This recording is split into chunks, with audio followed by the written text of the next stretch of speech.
Hello guys, welcome back to my YouTube channel.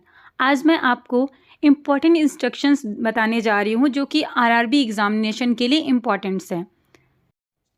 इसमें सबसे first है कि जो कैंडिडेट्स हैं उनको जो रिपोर्टिंग टाइम है उससे पहले वहाँ पे उनको पहुँचना है, ताकि उनके जो भी बेसिक जो प्रोसीजर्स होते हैं उनके, लाइक बायोमेट्रिक वेरिफिकेशंस है जिसमें, और उनके जो भी डॉक्यूमेंट्स के कलेक्शंस वगैरह हैं वो सारा प्रोसेस वो कर सकें।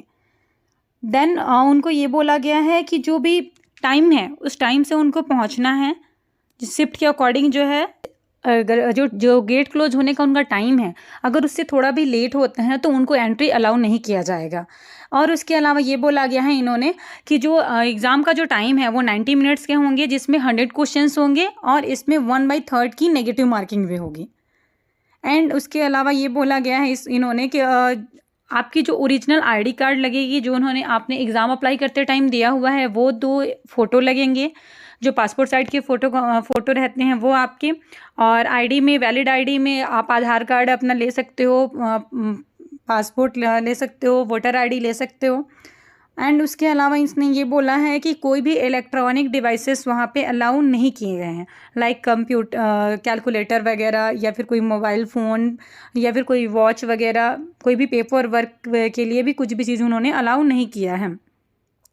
एंड एक मोस्ट इम्पॉर्टेंट इंस्ट्रक्शन उन्होंने ये दिया है कि जो क्वेश्चन पेपर है जो आपका, वो कौन से लैंग्वेज में आ रहा है। इसमें उन्होंने ये बोला है कि जो आपने एग्ज़ाम फॉर्म फिलअप करते टाइम जो लैंग्वेज दिया है वो उस लैंग्वेज में ही आपका एग्ज़ाम होगा। लेकिन अगर आपने इंग्लिश के अलावा कोई और भी चूज़ किया है लैंग्वेज, जस्ट लाइक आपने हिंदी चूज़ किया है, आपको वहाँ पे जो क्वेश्चन पेपर का जो लैंग्वेज है वो आप इंग्लिश में देख सकते हो। बट अगर आपने इंग्लिश में ही चूज़ किया है तो आप इंग्लिश के अलावा और भी कोई से भी अदर लैंग्वेज में एग्ज़ाम के क्वेश्चंस नहीं देख सकते। और आरआरबी ने ये भी इंस्ट्रक्शन दिया है कि जो एग्ज़ाम है वो 1/3 नेगेटिव मार्किंग का है।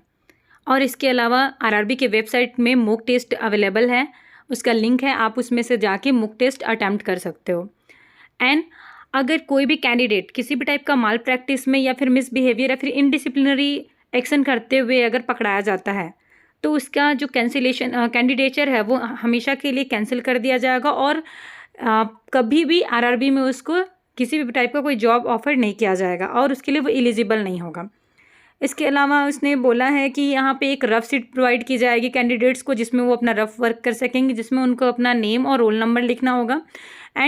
और जो कैंडिडेट्स हैं उनका जो भी ट्रैवल एक्सपेंसेस है और जो भी अरेंजमेंट्स है स्टे करने का, वो सारा कैंडिडेट्स को खुद ही उठाना होगा। एंड इसके अलावा उन्होंने ये बोला है कि ड्यूरिंग और मिड एग्ज़ाम टाइम पे जो अटेंडेंस का जो प्रोसीजर वगैरह होता है, या फिर जो हैंड सिग्नेचर वगैरह कैंडिडेट का होता है, तो वो भी मिड एग्ज़ाम में होगा। इसके लिए उनको अलग से कोई टाइम नहीं दिया गया है। एंड सकता है किसी एक कैंडिडेट या फिर ऑल कैंडिडेट्स का।